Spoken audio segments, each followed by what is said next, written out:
Langit sore tampak redup. Hujan baru saja berhenti, menyisakan aroma tanah basah yang menembus sampai ke hati. Kini hanya menyisakan sunyi. Cat dindingnya mulai mengelupas. Sudah setahun sejak ibunya pergi. Sejak itu pula, Ray tak pernah benar-benar berani masuk ke rumah ini sendirian. Ia menatap halaman kecil di depan rumah. Nanti sakit. Ibu sedih loh. Kalimat sederhana itu kini terasa seperti mimpi yang jauh. Ray membuka pintu perlahan, membawa aroma familiar, campuran antara sabun cuci, minyak kayu putih, dan sedikit wangi bunga melati yang dulu jadi favorit ibunya. Ia menarik napas dalam-dalam. Tapi ia tahu, rumah ini masih menyimpan sesuatu yang belum selesai. Ia melangkah masuk, melewati ruang tamu. Pandangannya berhenti pada meja kecil di pojok ruangan. Di atasnya masih ada bingkai foto ibunya, tersenyum lembut dalam kebaya sederhana. Ray mendekat, tangannya bergetar saat menyentuh bingkai itu. Tak ada jawaban, hanya suara jam dinding yang berdetak pelan di atas kepala. Ia menatap sekeliling, kursi rotan tempat ibunya biasa duduk masih ada. Kain taplaknya pun masih sama. Tiba-tiba, Ray menyadari sesuatu. Di atas meja itu, ada sebuah kotak kecil berwarna coklat. Sedikit berdebu, tapi masih utuh. Ia tidak ingat pernah melihatnya sebelumnya. Dengan hati-hati, Ray mengambil kotak itu dan meniup debunya. Ada tulisan di tutupnya. Samar tapi masih bisa dibaca. Untuk Ray. Buka saat kamu siap. Darah. Ray berdesir. Tulisan itu tulisan tangan ibunya, dia yakin. Tangannya spontan bergetar hebat. Bu, ini tulisan ibu, gumamnya dengan suara bergetar. Air matanya mulai menetes tanpa bisa ia tahan. Ia duduk di lantai, memeluk kotak itu erat-erat, seolah memeluk ibunya kembali. Rasa rindu yang selama ini ia tahan, tiba-tiba pecah begitu saja. Di luar, angin kembali berhembus pelan, membuat tirai jendela bergoyang. Langit sore mulai berubah jingga, dan dari arah dapur, terdengar suara tetesan air jatuh ke ember logam. Tik and tik, tik, sunyi.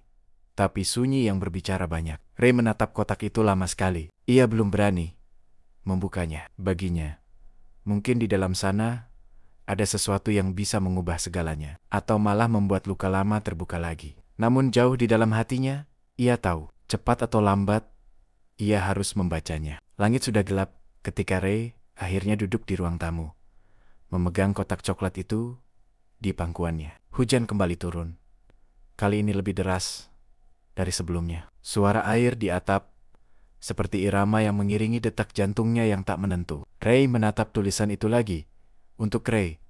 Buka saat kamu siap. Ia menelan ludah, lalu perlahan membuka penutupnya. Kotak itu berisi benda-benda kecil yang tampak biasa, tapi masing-masing membawa kenangan besar. Ada potongan pita warna biru muda, yang dulu ibunya pakai mengikat rambutnya saat masih muda. Ada foto kecil, sudah agak kusam, bergambar Ray kecil duduk di pangkuan ibunya. Keduanya tertawa di depan rumah yang sama. Dan di bawah semua benda itu, ada sebuah amplop putih. Ray menarik napas panjang. Di bagian depan amplop, tertulis dengan tulisan tangan yang lembut. Untuk Ray. Bacalah saat kamu merasa sendirian. Tangannya gemetar saat merobek bagian atas amplop. Kertas di dalamnya agak kuning, sedikit beraroma kayu manis dan sabun, aroma khas ibunya. Ia membukanya perlahan, lalu mulai membaca. Isi?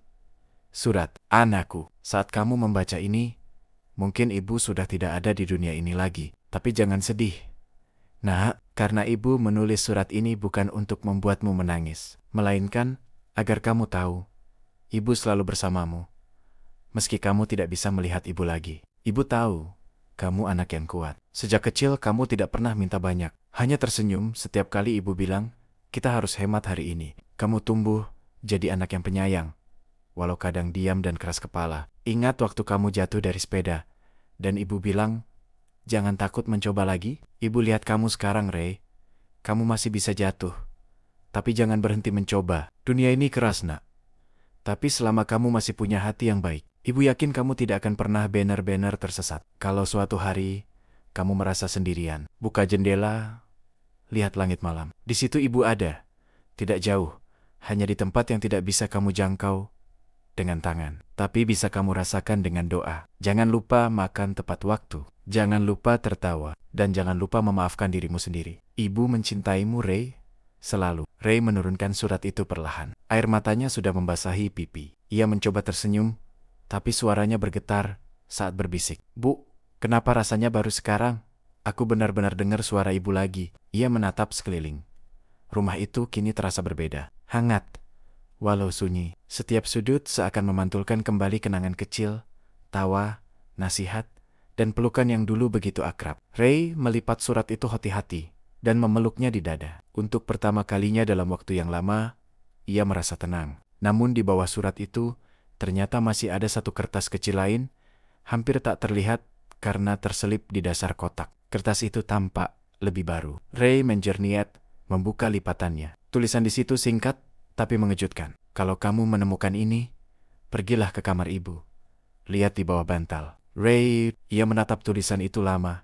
Napasnya menahan. Jantungnya kembali berdegup cepat. Apalagi yang ibunya tinggalkan. Ia berdiri perlahan. Menatap lorong menuju kamar yang sudah lama tak ia buka. Kamar ibunya. Pintu itu tertutup rapat. Dan entah kenapa, suasana di sekitarnya terasa begitu berat. Tapi kini ia tahu. Ia tak bisa berhenti sampai di sini. Dengan langkah pelan, Ray berjalan menuju kamar itu. Setiap langkah terdengar jelas di lantai kayu yang berderit. Tangannya menyentuh gagang pintu, dingin dan berdebu. Ia menarik napas panjang, lalu memutarnya. Pintu itu terbuka perlahan, mengeluarkan bunyi krik yang panjang. Udara lembab bercampur aroma minyak kayu putih kembali menyergap. Di dalamnya, kamar itu masih sama seperti dulu. Rapi, sederhana, dan penuh kenangan. Tapi kini, semuanya seolah menunggu Ray untuk menemukan sesuatu yang lebih besar dari sekadar surat. Ia menatap ke arah ranjang kayu di tengah kamar. Di atasnya, bantal tua berwarna krem masih terletak rapi. Ray berjalan mendekat, duduk perlahan, lalu dengan tangan gemetar mengangkat bantal itu. Tangan Ray gemetar saat mengangkat bantal tua itu. Di bawahnya, ia menemukan sebuah buku kecil dengan sampul lusuh berwarna biru laut. Halaman tepinya sudah menguning. Sebagian sobek karena waktu, tapi masih terlihat jelas tulisan di bagian depan. Catatan harian ibu untuk hari-hari yang tak bisa aku ucapkan. Ray menatap buku itu lama. Hatinya berdebar. Matanya panas. Seperti ada sesuatu yang menunggu untuk ditemukan. Ia membuka halaman pertama, pelan-pelan, takut kertasnya robek. Tulisan tangan ibunya memenuhi halaman itu. Halus dan miring ke kanan. Khas sekali. Catatan, 1-12 April tahun 2018. Hari ini Ray marah karena ibu tidak sempat datang ke acara pentas sekolahnya. Ibu ingin sekali hadir, tapi pekerjaan menumpuk dan badan rasanya sudah tidak kuat. Maafkan ibu, nak. Ibu tahu kamu kecewa. Tapi ibu bangga. Kamu tetap tampil walau ibu tidak di sana. Temanmu bilang kamu tampil berani. Suaramu paling lantang. Ibu tersenyum membaca kabar itu. Kamu kuat sekali. Ray menatap tulisan itu lama. Matanya mulai berkaca. Ia ingat hari itu. Ingatan yang ia kubur selama ini muncul begitu jelas. Ia benar-benar marah waktu itu. Bahkan sampai berkata, "Ibu nggak peduli aku ya." Setelah itu, ibunya diam. Tidak membalas. Dan malamnya, saat Ray pulang, ibunya hanya menghidangkan makan malam tanpa bicara sepatah kata pun. Sekarang, membaca tulisan itu, dada Ray terasa sesak. Ia membalik halaman berikutnya. Catatan 2, 3 Juni tahun 2019. Ray tumbuh cepat. Ia mulai lebih banyak diam. Kadang pulang malam, kadang hanya makan sedikit, lalu tidur. Ibu ingin bicara. Tapi entah kenapa, ibu takut malah membuatnya menjauh. Ibu rindu masa kecilnya, waktu ia suka bercerita tentang teman temannya, atau tentang cita-citanya jadi fotografer. Tapi mungkin inilah masa yang harus ibu hadapi. Masa di mana anak mulai belajar jauh dari ibunya. Ray tersenyum getir. Ia ingat masa itu. Masa di mana ia sibuk mengejar kuliah, sibuk membuktikan diri. Ia tidak sadar. Setiap kepergiannya membuat ibunya menunggu di rumah. Sendirian. Ia menutup mata, lalu berkata pelan, "Maaf, Bu, aku sibuk banget nyari arti hidup, padahal ibu udah kasih semuanya dari dulu." Catatan 3, 7 Januari tahun 2020. Dokter bilang, penyakit ibu makin parah, tapi ibu nggak mau Ray tahu. Ia harus fokus kuliah. Bukan khawatirin ibu. Kadang ibu nangis, diam-diam di kamar, sambil liatin fotonya waktu kecil. Ibu nggak takut mati.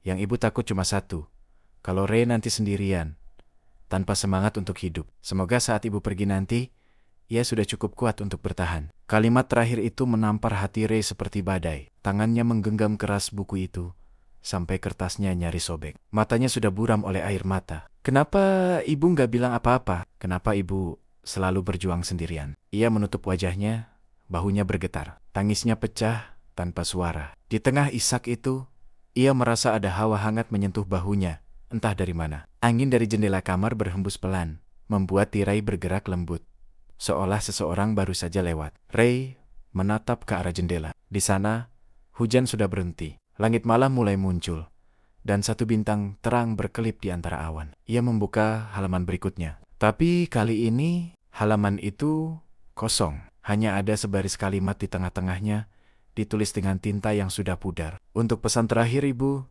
Ray harus datang ke tempat pertama kali kita melihat bintang bersama. Ray menatap tulisan itu lama sekali. Ia tahu betul tempat yang dimaksud. Bukit kecil di belakang rumah. Tempat ia dulu sering diajak ibunya duduk, sambil makan jagung bakar, memandangi langit malam. Dadanya berdebar, seolah seluruh semesta baru saja memberi arah yang jelas. Ia berdiri. Matanya masih merah, tapi langkahnya mantap. Buku itu ia genggam erat di dada. Bu, kalau ini keinginan ibu, aku bakal ke sana. Ia menyalakan lampu senter dari ponselnya, lalu melangkah keluar rumah. Udara malam menusuk kulit, tapi ia tidak peduli. Di setiap langkahnya, kenangan masa kecil seolah muncul lagi. Tawat suara ibunya, bau tanah di musim hujan, semuanya hidup kembali. Saat ia tiba di bukit itu, langit sudah penuh bintang. Suara jangkrik bersaut-sautan. Bukit itu masih sama seperti dulu, tapi lebih sepi. Hanya ada rumput basah dan udara dingin yang menggigit. Ray duduk di batu besar tempat dulu ibunya sering duduk. Ia menatap langit yang bertabur bintang, lalu berbisik pelan. Bu, aku udah di sini.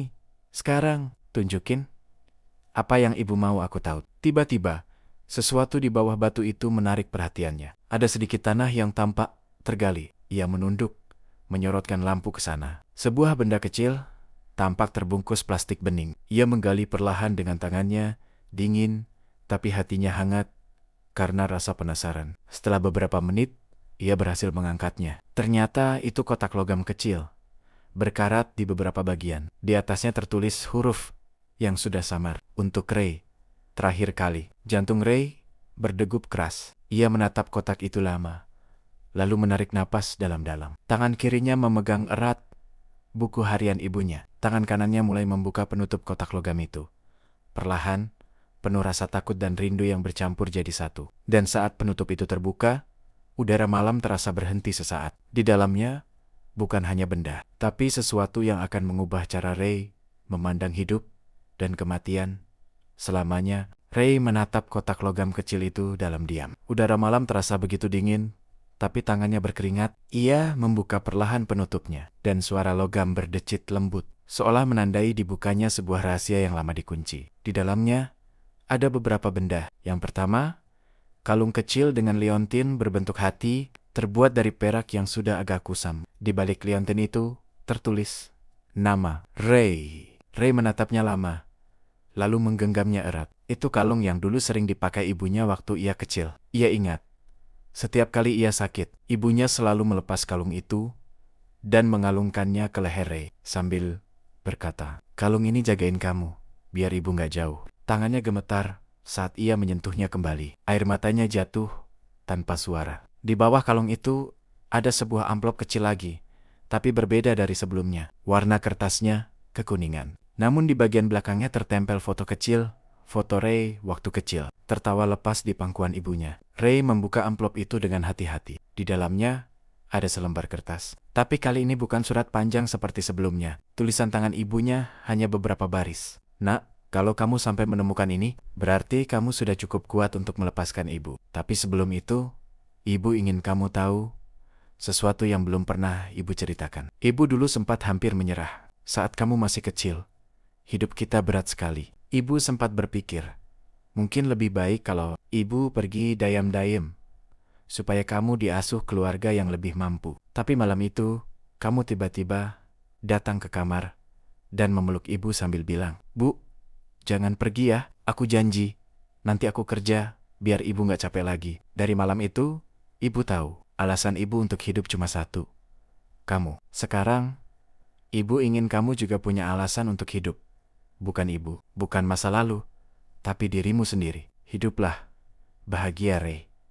Jangan terus menunggu ibu di masa lalu. Karena ibu sudah bahagia di tempat di mana tidak ada lagi rasa sakit. Kalau kamu kangen, lihat bintang di atas bukit ini. Itu tempat ibu berdoa setiap malam, memohon agar kamu selalu diberi cahaya. Ray memejamkan mata. Surat itu terasa seperti suara ibunya yang berbicara di telinganya. Ia bisa mendengar nada lembut yang dulu menenangkannya setiap kali ia takut. Di antara tangisnya yang mulai pecah, Ray berkata pelan, "Bu, kenapa ibu sebaik itu? Aku bahkan gak sempat bilang makasih." Ia mendongak ke langit. Bintang-bintang tampak begitu terang malam itu. Satu bintang di atas kepalanya bersinar lebih kuat dari yang lain, seolah berkedip perlahan. Angin berhembus lembut, menyentuh wajahnya seperti belayan halus. Ray memeluk surat itu di dadanya, lalu berkata, "Aku janji, Bu, aku bakal hidup baik. Aku bakal bahagiain diri sendiri, kayak yang ibu mau." Ia duduk lama di sana, hingga embun mulai turun. Pagi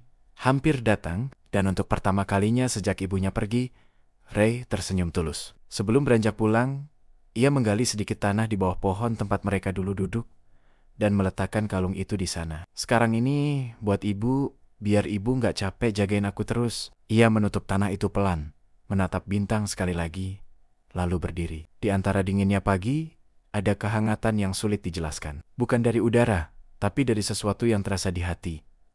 Rasa tenang, rasa damai, rasa seperti pulang. Beberapa minggu kemudian, Ray sudah kembali ke kota. Ia mulai bekerja di sebuah studio kecil, membuat video pendek berisi cerita-cerita kehidupan. Suatu malam, ia membuat narasi baru, dengan judul yang datang begitu saja di pikirannya. Surat dari ibu yang sudah tiada. Suara Ray di video itu pelan tapi tulus. Dan saat ia mengucapkan kalimat terakhir, suaranya bergetar sedikit. Kadang, cinta tak perlu hadir untuk tetap terasa. Kadang, perpisahan bukan akhir, tapi cara Tuhan membuat kita belajar untuk mencintai lebih dalam. Bahkan, dalam keheningan. Video itu ia unggah ke YouTube malam itu juga, tanpa ekspektasi. Tapi esok paginya, layar ponselnya penuh notifikasi. Komentar demi komentar masuk. Semuanya menulis hal yang sama. "Aku nangis dengar ini, kayak dengar suara ibu sendiri. Terima kasih udah buat cerita ini." Ray menatap angka penonton yang terus bertambah. Ia tersenyum kecil, menatap foto ibunya di meja. "Bu, akhirnya orang-orang bisa ngerasain juga apa yang aku rasain waktu baca surat itu." Dan di luar jendela, langit malam itu kembali cerah. Satu bintang di atas kota berkelip pelan, seolah menjawab senyumnya. 1 tahun kemudian sejak malam itu, malam di mana Ray membaca surat terakhir dari ibunya. Musim hujan kembali datang, tapi kali ini dinginnya tak lagi menusuk seperti dulu. Ia duduk di ruang kerjanya yang kecil, di sudut apartemen sederhana yang jendelanya menghadap ke langit sore. Di mejanya ada laptop, mikrofon, dan secangkir kopi yang sudah mulai dingin. Di layar tampak nama channel YouTube miliknya, Surat untuk Hati, sebuah kanal berisi cerita-cerita kehidupan, narasi inspiratif,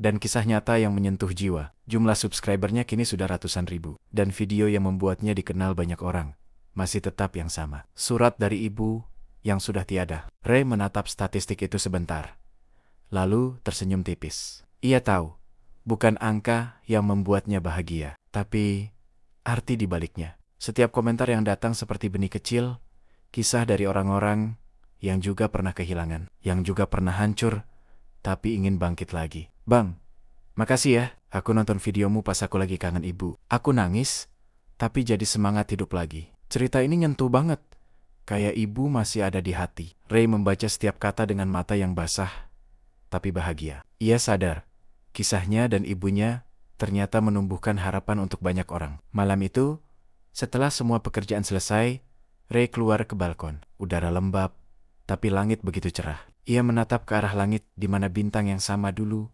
bersinar. Bintang yang menurut ibunya, tempat ia berdoa setiap malam. Ray tersenyum, lalu berkata pelan, "Bu, aku udah hidup baik, kayak yang ibu mau." Angin berhembus lembut, menyingkap sedikit rambutnya. Dan, entah hanya perasaan, tapi di telinganya seakan terdengar suara lembut. "Ibu tahu." "Nak." Ibu bangga. Air matanya jatuh lagi. Tapi kali ini bukan karena sedih. Ia tahu, cinta itu masih ada. hanya berubah bentuk. Beberapa hari kemudian, Ray memutuskan untuk pulang ke kampung halamannya. Rumah tua itu masih berdiri di ujung jalan yang sunyi. Catnya sudah lebih pudar, tapi anehnya, bunga di halaman depan tumbuh subur. Bunga melati putih, wangi kesukaan ibunya. Ia berjalan ke belakang rumah, ke bawah pohon tempat ia dulu mengubur kalung itu. Tanahnya tertutup rumput lembut, tapi di atasnya tumbuh satu bunga kecil yang berbeda dari yang lain. Bunga biru muda yang belum pernah tumbuh di situ sebelumnya. Ray tersenyum dan berlutut. "Bu, ini dari ibu ya? Ini dari ibu ya?" Ia memejamkan mata, menikmati aroma tanah, udara kampung, dan ketenangan yang dulu sulit ia temukan. Lalu ia berkata pelan, nyaris seperti doa. "Terima kasih, Bu, karena dari semua hal yang ibu ajarkan, yang paling penting adalah cara untuk tidak takut kehilangan." Ia berdiri, menatap langit yang berwarna keemasan karena senja. Lalu melangkah pulang, kali ini dengan langkah yang ringan. Benar-benar ringan. Beberapa bulan kemudian, Ray menulis sebuah cerita baru. Judulnya, Cinta Tak Pernah Mati.